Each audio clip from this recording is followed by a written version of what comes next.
Yes. Well, Sabrina Morrissey is her name, and right now A&E Network, A&E Network and Lifetime were sued by Sabrina. She claims they exploited you in a vulnerable state.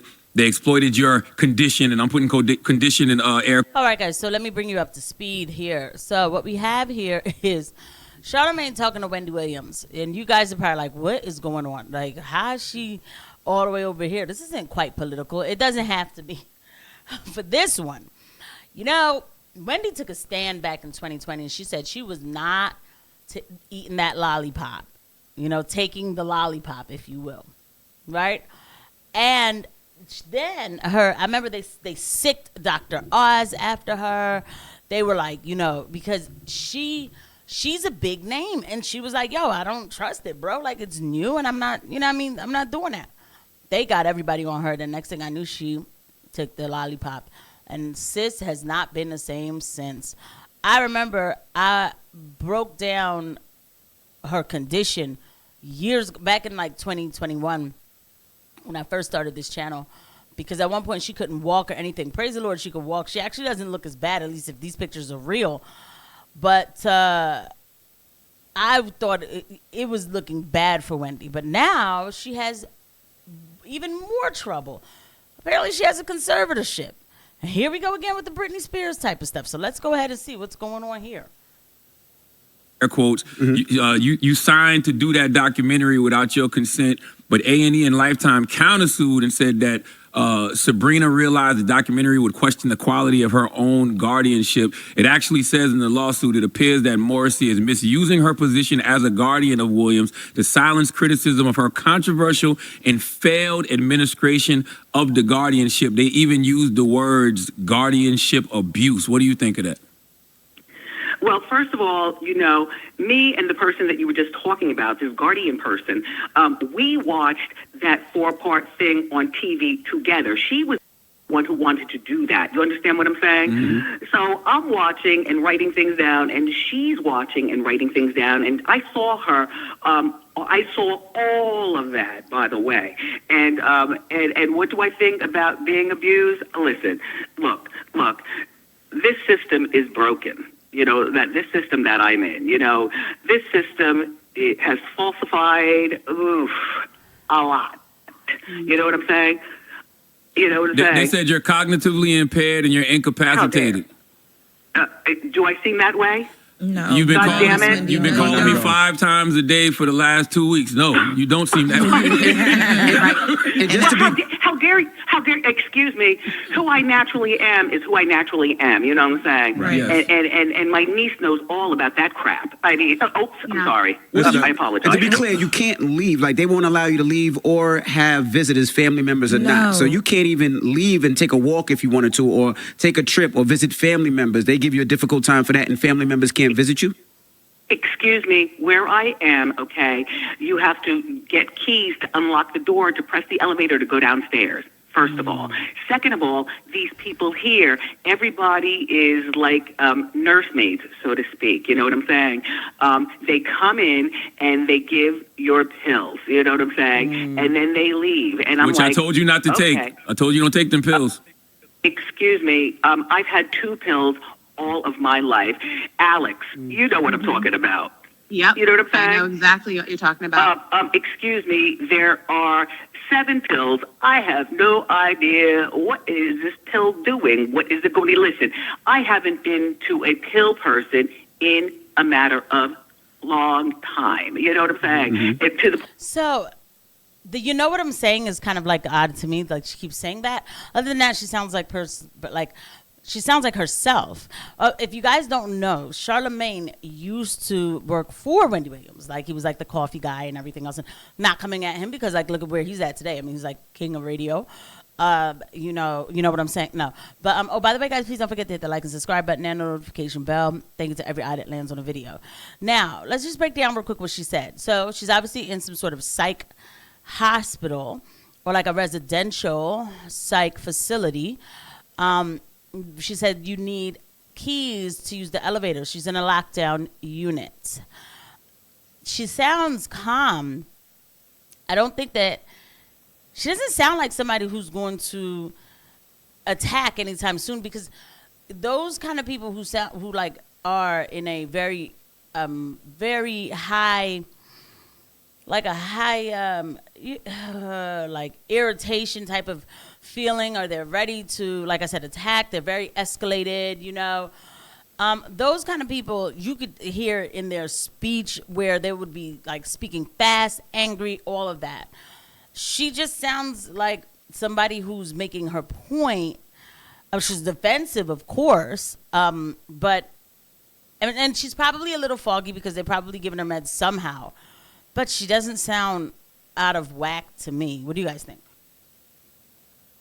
Point where, excuse me, doctor, can you tell me what this pill is for? Excuse me, doctor, what pill do you understand what I'm saying? Right. Yes. Look, for the last 3 years, I have been caught up in the system. This has been 3 years I'm caught up in this system. Alex, go talk. Talk, Yeah. Alex, talk. No, I mean, for 3 years, this is the reality. This has been our lives.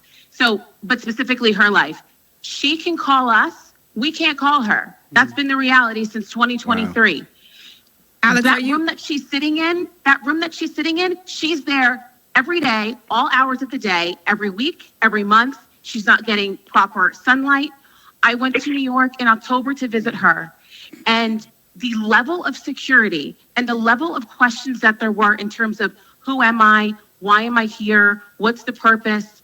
I mean, it was absolutely just horrible. You know, Alex, we sent Lauren LaRosa, who works here on the Breakfast Club. You know, I connected her with Wendy a couple of days ago. Lauren went up there yesterday. And tell them what happened, Lauren. Yeah, I was going to ask you, Alex, was it like this for you? When I got there, the people at the front were very aware that Wendy was there. They had me sign in. Her name was in the system. They had to call Sabrina to even see if I could go up there, even though Wendy was on the phone with me when I arrived. And she let them know, hey, this is my guest. I want to see her. I'll even come down. Please have someone bring me down. Because as she said, she can't get in the elevator nor leave her room without them unlocking things for her. Wow. They were aware of that, and everything was fine. And I was waiting. They called Sabrina a couple times, and she didn't answer the phone when they called. And then all of a sudden, things just like flipped. These like men came out, and they're like, "Who are you? And what are you here for?" I told them who I was. I told them I was there to see Wendy. They said, "We don't have anyone here by that name."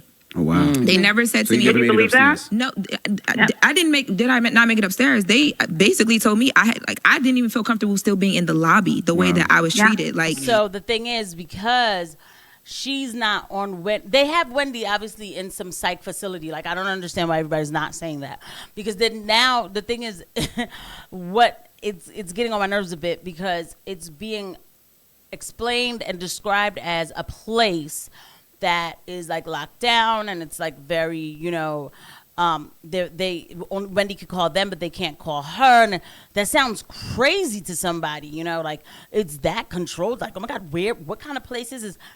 Yeah, it's a psych facility. That's how psych facilities run. That's literally how they run. Now, Wendy's been there since 2023. That's crazy. That is insane. And so what happened was she must have gotten determined to be incapable to take care of herself. So when she got a legal guardian, the guardian threw her in a facility, literally threw her in a facility, and she can't go back home. She really can't go back. She has no agency to herself. That is insane. But everything they're telling you about the facility is normal for a psych facility. In a psych facility, you're not allowed to just do whatever you want, right? Because obviously these are patients with mental health issues. The other thing is, and I've seen this happen to people, so this is real. The other thing that they said, there was something they said that stuck out to me, and I'm so annoyed because why is my mind drawing a blank? I'll come back to it, I guess, because they were making like all these points to try to make you feel, when the girl said that they were saying, we don't have anybody by that name, this young lady's name must not be on Wendy's allowed visitors, right? And Wendy can't add people to that list. It has to be the legal guardian to add people to the list. This is insane. It was insane, especially being as though Wendy was on the phone with me when I walked in, and she spoke to the concierge herself and said, I want to see this person. She is here for me. And then these people are like, she's not even here. What are you talking about? And I'm like, I dealt with your colleagues that had me sign in for her. She's in your system, so you're going to tell me she's not here? or did you speak to Sabrina as well? Because they said that was protocol. You have to call Sabrina first. We don't know Sabrina and we don't know Wendy. She's not here. They said that to me multiple times. Wow. You know, And it's scary. It's very scary. Did you feel like she was in a safe space? No, I feel like if you dealing with me like that and she's on the phone with you telling you like this is, you know what I mean, I want to see her, this is my people, God forbid something happens to her and her family needs to get to her. Right. And I asked Wendy that as I was walking out, I'm like, yo, man, like I've dealt with my mom and my grandmother went through medical stuff and a bunch of stuff, right? I can't imagine not being able to get to them. See my mother. Right, and I said, is this how it is when your family comes? And Wendy's like, yes. Well, you know, denying you visitation is illegal, Wendy. Alex, how do you feel about that as her niece? Well, here's the thing. When I went to visit her, Aunt Wen, and you know this, I was able to get up there. It was not a problem. But here's the thing, is that Sabrina, wasn't communicative, and that's her guardian, wasn't communicative with me. It was almost as if she was waiting for the other shoe to drop so she could have a getcha moment when it comes with me, the family, and how we move about things. I mean, for someone that was, is so up in arms in terms of she can't be seen, there was no security for her. There was no, layout in terms of a plan, how this is supposed to work. I mean, thank God, you know what I mean? I knew what to do, and the trip was fine. But this trip, unfortunately, came off the heels of in July with my aunt's birthday, where I was supposed to go up there and spend her birthday with her, and all of a sudden, there was a lockdown on that. And not only was there a lockdown on that in terms of me visiting, but with you, Aunt Wendy, with being able to do what you want to do for your birthday. Go ahead. Yeah, no, for the last 3 years, I've spent my birthday by myself. You know what I'm saying? Which, you know what I'm saying? That's fine. That's fine just because it's fine. Like, I would rather spend birth by myself than open the door and spend my birthday with these people on this floor. Look, this is what is called emotional abuse. You know what I'm saying? I would call it guardianship abuse as well. And, you talked about it a little bit. When you saw the documentary, what did you think when you saw the documentary? Because before we get to the documentary, I still have to break down. Like, I might actually have to break down this whole episode. Before we get to the documentary, so Wendy must have been 302 at some point. God forgive me. Like, allegedly, none of this stuff is funny. She obviously must have had a psychotic break, which she was having a hard time. And there's a lot of reasons why that can happen. She has, I think she has Addison's disease, all that stuff. A lot of hormonal things. Okay. The problem with, so she must have had some sort of break and got in. But when she got in, at some point, somehow, things were switched over to this legal guardian. And I'm just wondering, how did that happen? Who was, allowing that to happen? Because, you'd have to be a recluse for that to happen without you knowing. And then, because that happens to people who are, they've been in a facility for, years or something, and then nobody's coming to, not to say claim this person, but at least help make decisions or be a POA, power of attorney or something like that. And then finally it's the state takes over, that type of thing. But I don't know if this lady was already visiting Wendy. Maybe she was the one who put Wendy in there. Maybe she probably was already in Wendy's life and then that's how it happened. But Wendy's in a full lockdown facility. We'll just listen to a little bit more about how I'm going to have to watch her documentary. This is crazy. That's what got everybody, at least the general public, concerned. What do you think of that? Do you know what? What I thought about that was that's something that, well, first of all, I don't want to watch that again until I get to Miami, until I get, my life.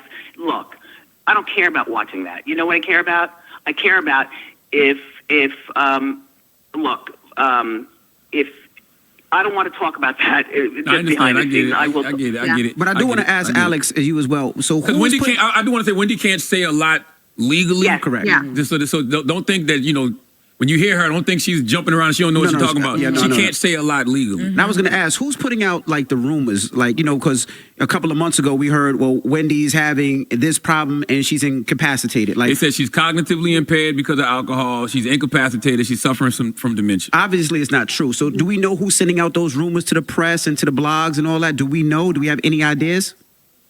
I mean, allegedly, from what we're able to see, all of this comes from The Guardian. Yep. In terms of, hey, she's incapacitated, all that. That's allegedly all the Guardian. I'm only just saying allegedly, just, you know, obviously to protect all sides. But of course, yeah, because obviously, you know? it's not true. And the sad thing about it gives her the ability to keep doing this because we all feel like, oh, if that's the case, then yeah. But listening to Wendy speak and seeing Wendy a couple of weeks ago at her son's graduation, you understand that that's not the truth. Listen. As much as I want my phone, she can't let me have my phone. You know what I'm saying? Like I can call you, but you can't call me. You understand what I'm saying? Yes. I don't even know what kind of phone this is that I have. All I'm saying is that when I call you, you listen. If you don't call me back, you can't call me back. You understand what I'm saying? Absolutely. I can't sit on the phone, you know, and look at things. You know what I'm saying? And scroll through things. I can't do. Okay, so you know like how did she even get placed with this legal guardian? Because with having the legal guardian, once you have one, it's a wrap. They can document on you however they want to, and they know how to do it. And then somehow you're in this situation legally. Like to say that this is happening to her illegally is like, it's, you know, it's a lie. This is all legal. It's sad, but it's legal. Wow.